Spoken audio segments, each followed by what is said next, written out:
Қыздар, авокадодан қазір закуски дайындайтын боламыз. Ол үшін бізге осындай авокадо керек болады. Қатты емес, жұмсақ емес, ұстап көресіздер, средний. Енді осыны екіге бөліп аламыз. Бұл авокадо жақсы көретін қыздарға арналған. Және столға қойсаңыздар, эффектный болып, столыңыздың әдемі видін береді. Және қазір шетінен көп емес, бұлай қалдырамыз. Осыны қалдырамыз да, ішін ойып алып тастаймыз. Ішіне начин салатын боламыз. Ішін қатты емес, енді осылай оятын боламыз. Енді ойылған авокадомызды кубиктеп тураймыз.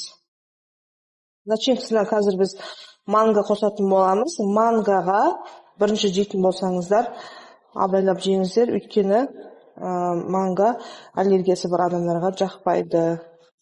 Енді бізде манго керек болады. Манго бізде бар осы екен базарда. Бұл да қатты емес, жұмсақ емес, орташа. Осылай әрі кубиктеп турап, авокадо үстіне қосатын боламыз. Және үстіне көп емес, шым-шым тұз қосамыз. Қара бұрышты да көп емес, азырақ қосамыз.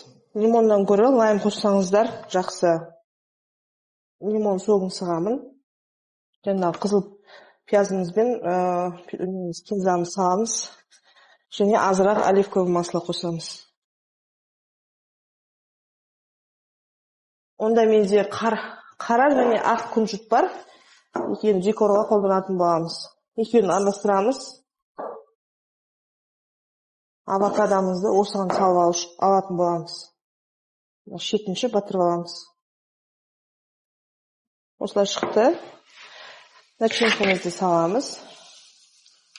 Бетіне кеше біз не пісірдік қой, креветки. Соны декор үшін қолсаңыздар болады, болмаса қоймасаңыздар да болады.